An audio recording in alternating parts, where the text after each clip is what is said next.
The moment the wedding livestream went live, and the whole world saw not just my daughter's beautiful, smiling face, but the 10-foot-tall, professionally printed banner I had hung on the wall directly behind the altar, the one that read, "Congratulations to my beautiful daughter, who I love more than words can say, and who apparently does not love me enough to invite me to her own wedding." That was the moment she finally drew it, and it's a very Hi everyone, I'm Grandma Catherine. My name is Catherine Gable. I am 77 years old, and for the past year, my home has been here, in a quiet apartment in the city. Though, for my entire life before that, my home, my heart, my whole world was in a beautiful old house in a small, leafy college town. This story, my goodness, this is a story about an email. A single, short, and breathtakingly cruel email that was the culmination of a lifetime of love and a decade of quiet, creeping, and soul-crushing neglect. It is a secret I have held close. My own friends, the women from my book club, they know my daughter and I are estranged. They know there was a terrible incident at her wedding. They do not know that the incident was me. There is a particular kind of pain, you see, that comes from being dismissed by your own child through a screen. It is a cold and a deeply modern kind of cruelty. The cruelty of the delete button. You're not a person to be spoken to be confronted. You are a notification to be swiped away. An inconvenient, emotional pop-up to be closed. The shame of it is a living thing. It makes you feel small. It makes you feel old, obsolete. A piece of outdated hardware in their new, shiny, and ruthlessly efficient world. But I am telling this story now because I am done with that shame. I have learned that a mother's love is not something that can be live-streamed, or downloaded, or deleted. And I am telling it for anyone out there who has ever been made to feel like an unread message in their own child's inbox. Before I begin this difficult, and I must confess, rather satisfying story, I would be so very grateful for your kindness. My heart still beats a little fast when I think of that email.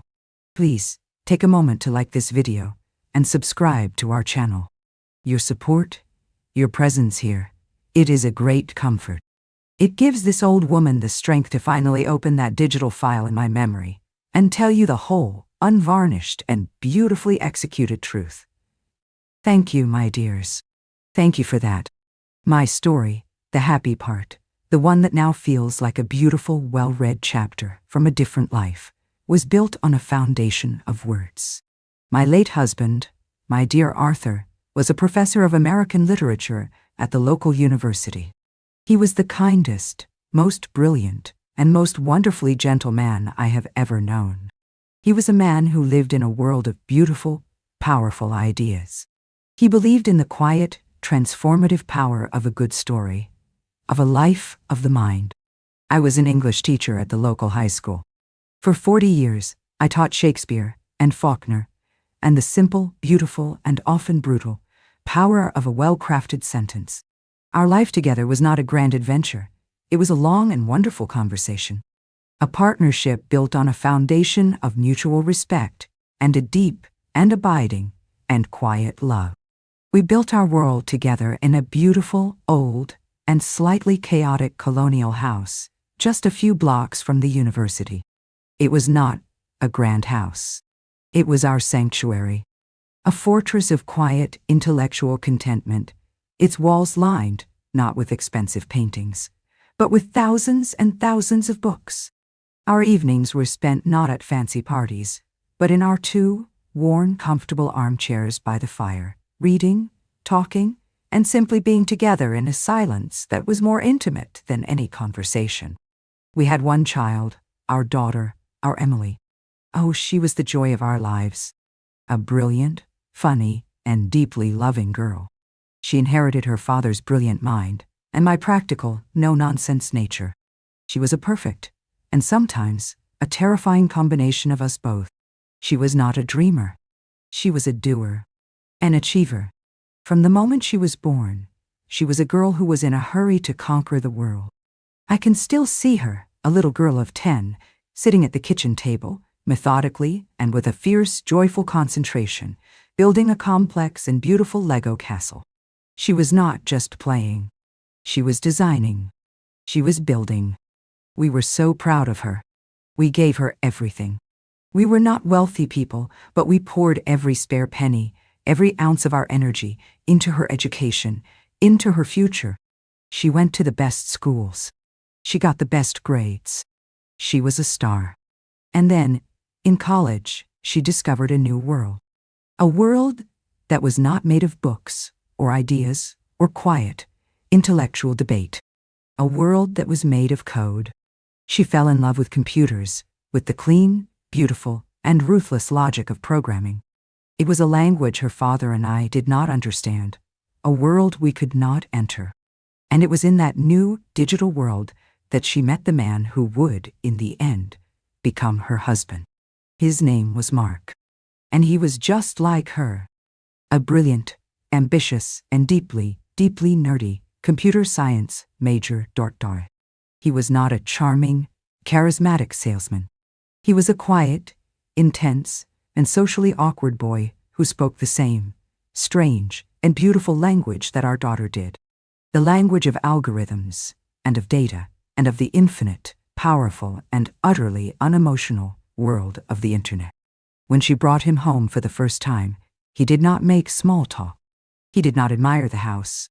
He sat at our kitchen table, and he and Emily spent 3 hours, in a state of joyful and completely incomprehensible excitement, drawing diagrams on a napkin for a new revolutionary piece of software they were designing together.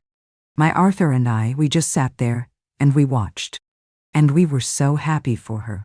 We saw a young woman who had not just found a partner, but an equal, a true and perfect match for her brilliant and slightly strange and beautiful mind.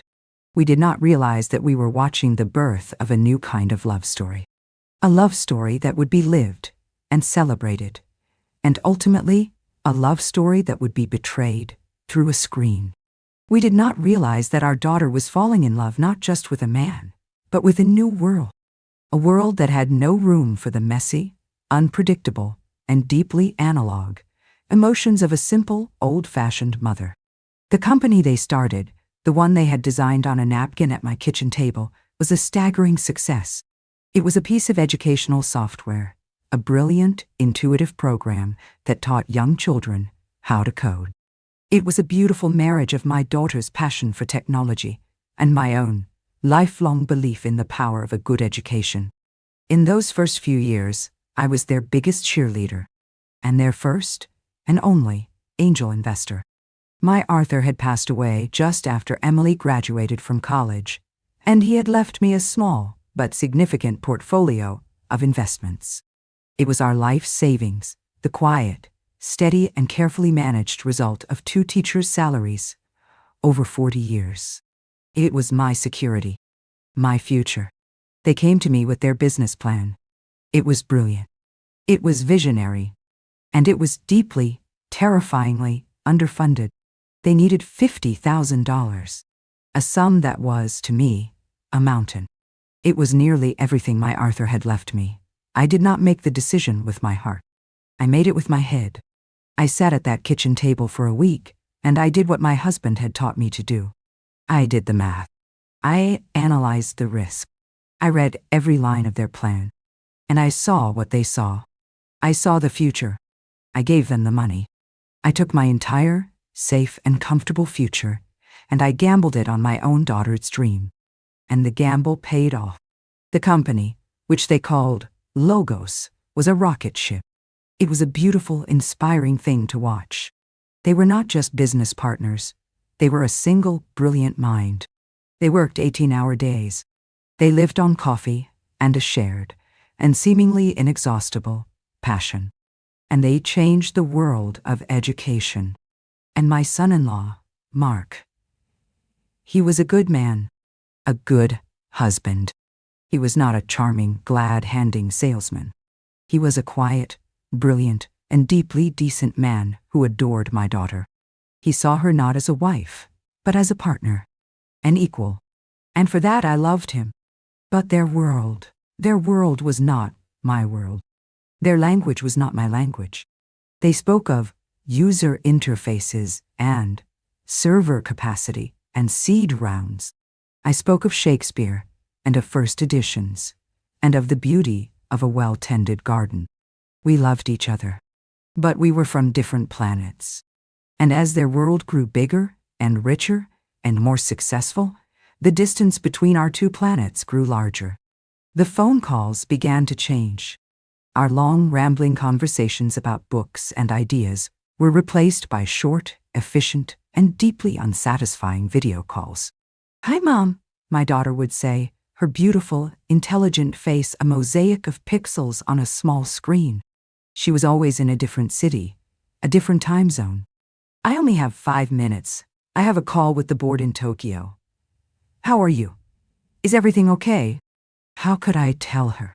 How could I explain the quiet, creeping loneliness of my life, the profound and aching grief for a husband she had barely known, in 5 efficient and data-driven minutes?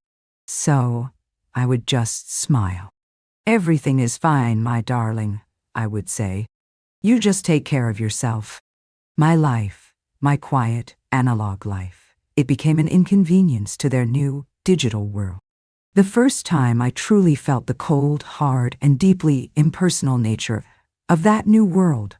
The first time I realized I was no longer a mother, but a problem to be efficiently managed, was the year I had my small heart attack. It was not a major one. A warning shot, my doctor had called it, but it was terrifying. I was alone in my big old house, and I was scared. I called my daughter from the hospital.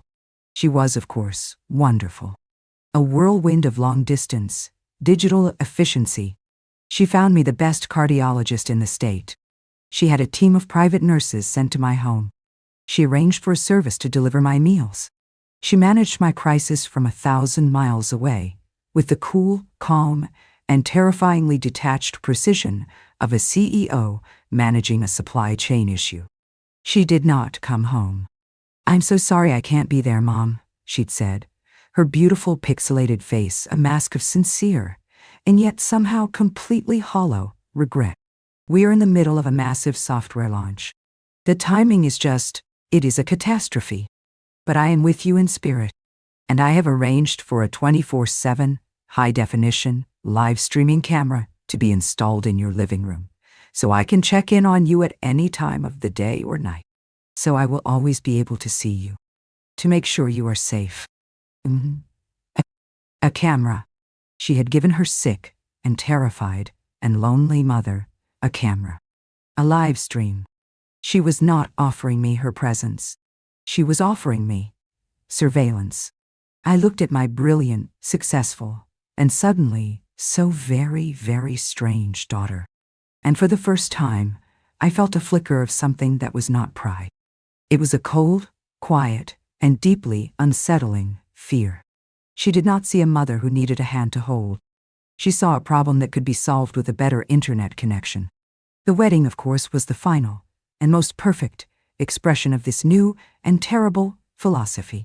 It was to be the ultimate, curated, and globally accessible digital event. She did not call me to tell me she was getting married. She sent me a calendar invite. And the invitation, the real one, the one that broke my heart into a million irreparable pieces, it did not arrive in the mail. It arrived in my inbox. A sleek, minimalist, and beautifully designed email. It was a masterpiece of modern and utterly soulless communication. It was full of links to their wedding website, to their gift registry, to a gallery of their perfect, professionally taken engagement photos. And at the very end, there was a single, small, and beautifully calligraphed button.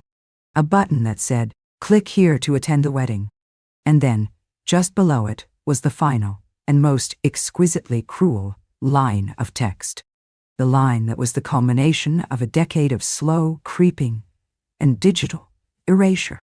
The line that finally, and with a terrible and beautiful clarity, explained my new and permanent role in my own daughter's life.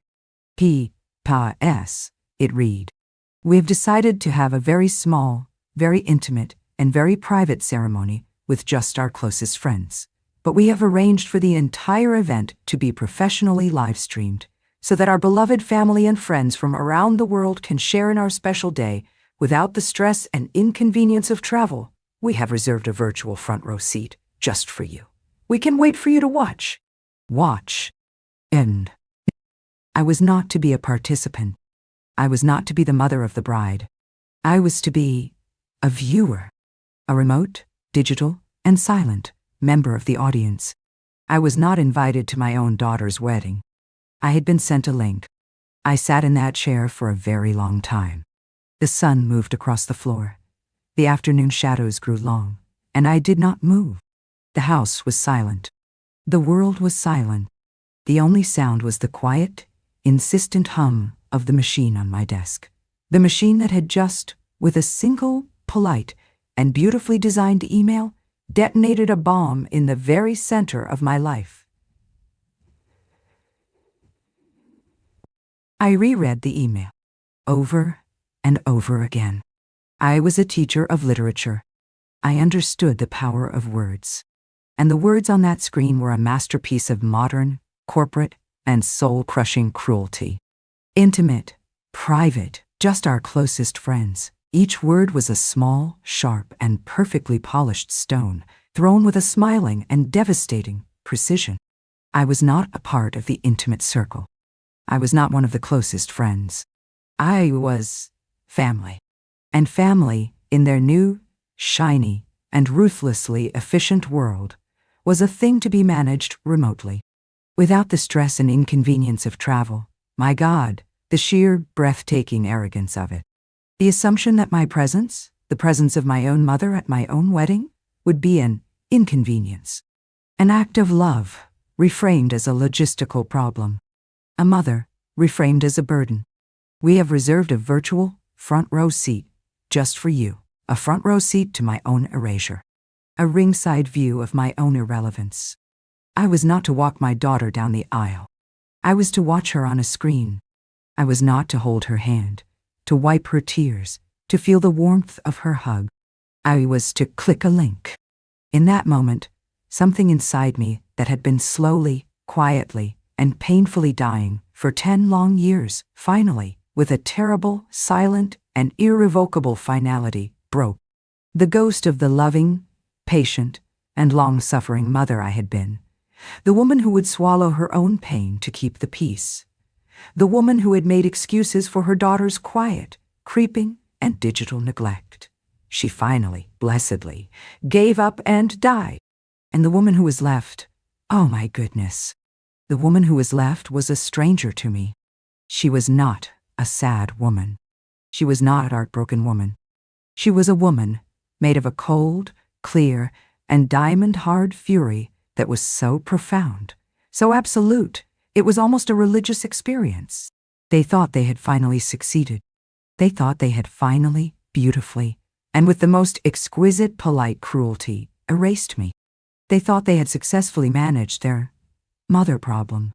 They had no idea that they had just, with their own, beautiful, and perfectly coded words, handed me the one, single, and perfect weapon I would need to utterly and completely burn their beautiful, perfect, and hollow digital world to the ground. The war was not over. The war had just finally, and with a breathtaking, glorious, and terrible certainty, begun. I did not weep. I did not scream. I took a slow, deliberate sip of my cold tea. And then I stood up, and I walked, with a slow, steady, and newly purposeful stride, to my desk. I looked at the email one last time. And then I did something I had not done in a very, very long time. I laughed. A small, quiet, and deeply, deeply dangerous laugh. Okay, Emily, I whispered to the smiling, pixelated face of my daughter on the screen. Okay, you want a live stream. You want a remote, digital, and perfectly curated performance. I leaned in closer to the screen. Challenge accepted.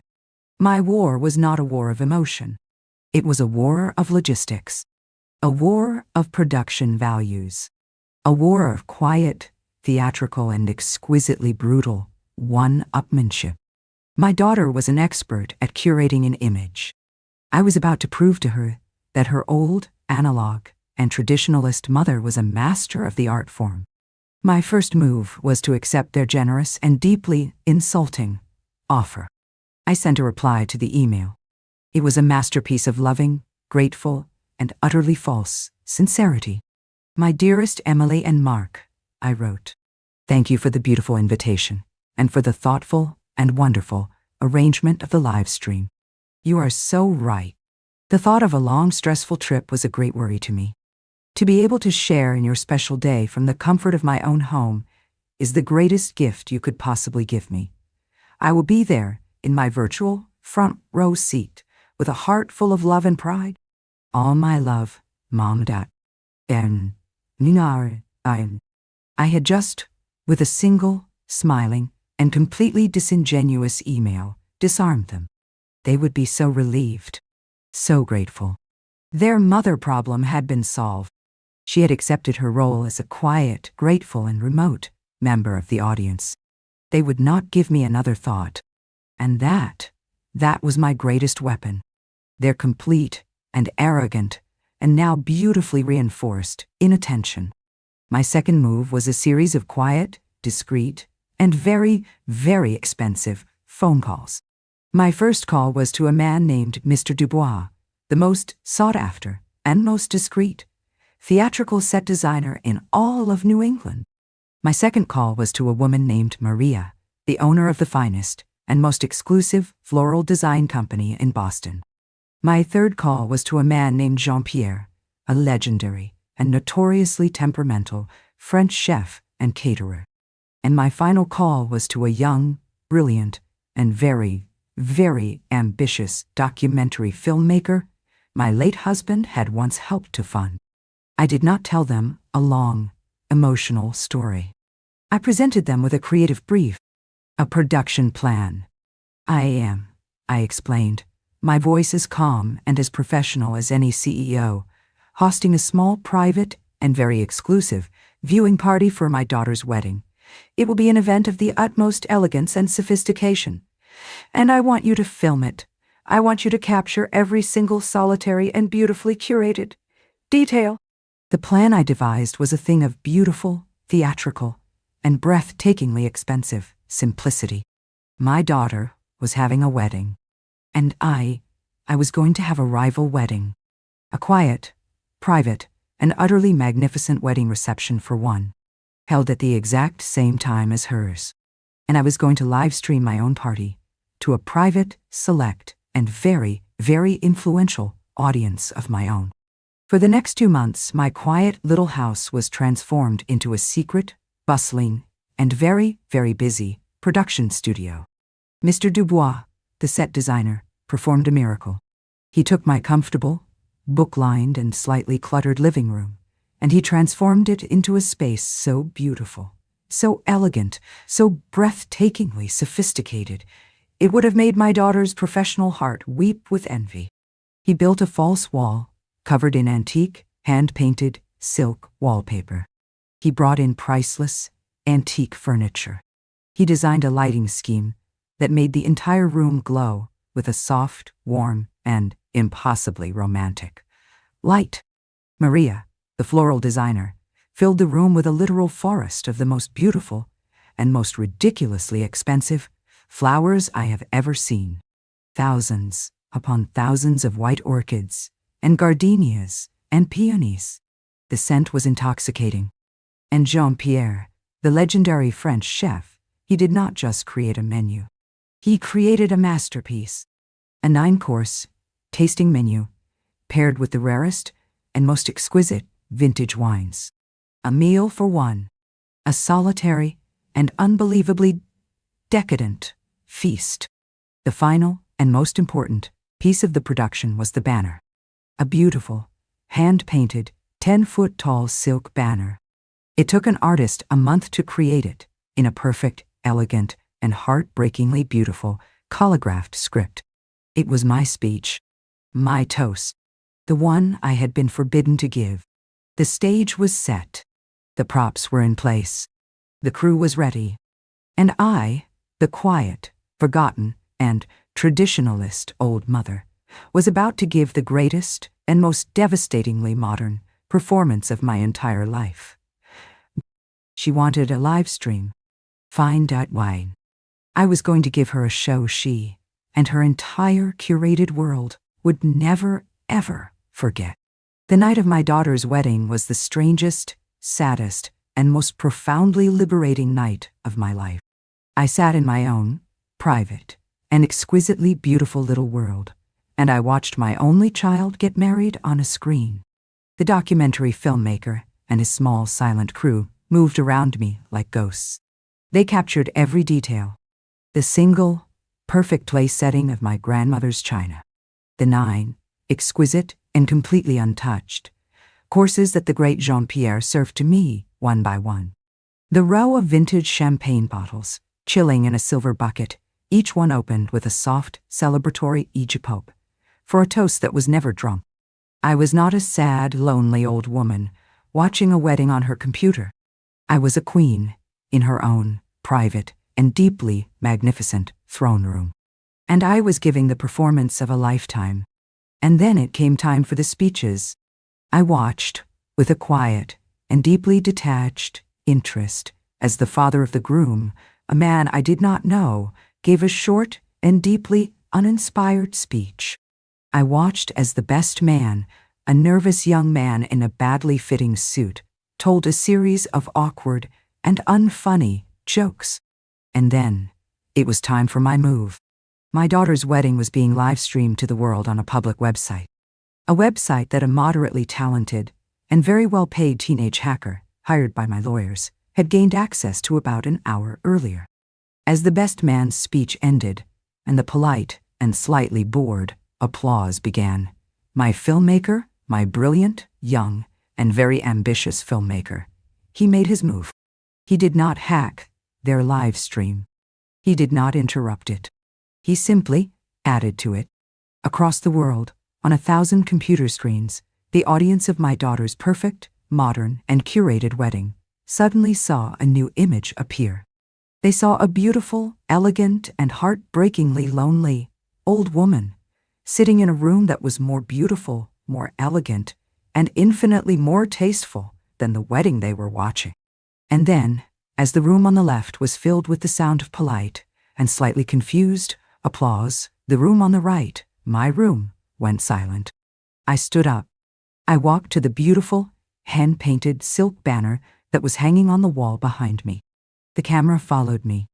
It zoomed in, slowly, deliberately on the words. My words. My silent, and now very, very public, speech. And the whole world read my toast. The toast to my beautiful daughter, whom I loved more than words could say. The toast to my new son-in-law, a man I had only just met. And the final, quiet, and heartbreaking line.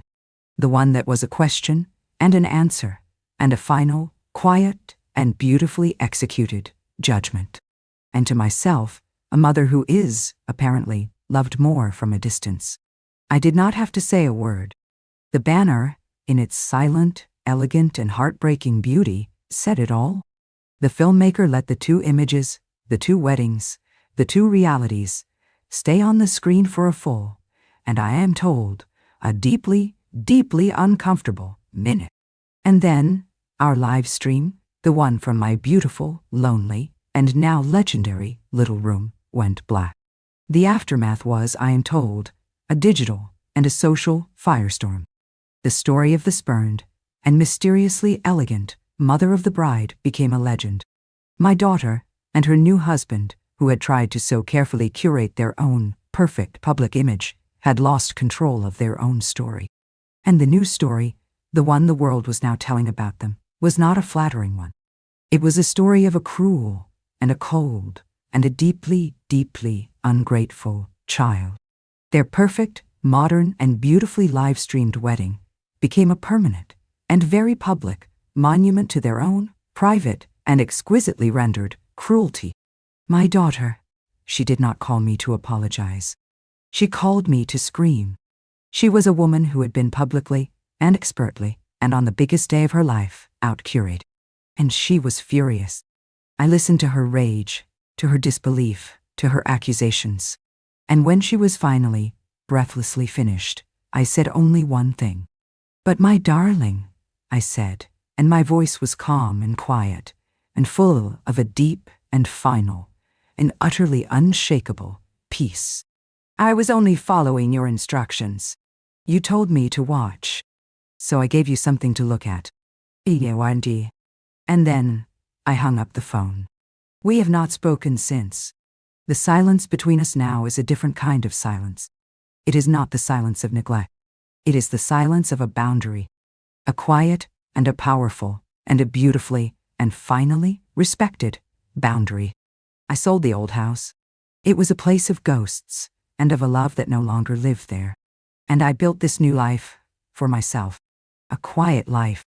A life where I am the one who curates the guest list. I learned the hardest lesson a mother can learn, that you cannot make your children love you in the way you wish to be loved. You can only love them. And sometimes, the most loving thing you can do is to hold up a mirror to their own, unvarnished, and beautifully live-streamed truth. They wanted a modern wedding, a digital wedding, a wedding for a global audience. And in the end, I simply gave them what they wanted. I gave them a story that the whole world would be talking about. They wanted to go viral.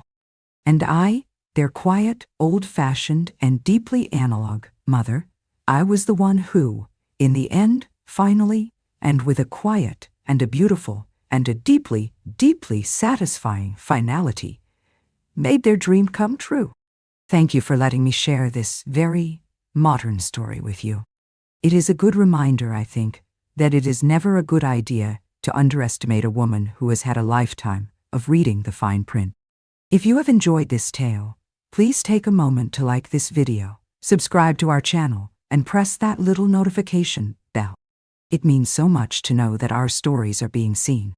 And in the comments below, I would love for you to share a story about a time when a quiet and well-planned performance made all the difference in the world. Love you all. This is Grandma Catherine, and I'll see you in the next story.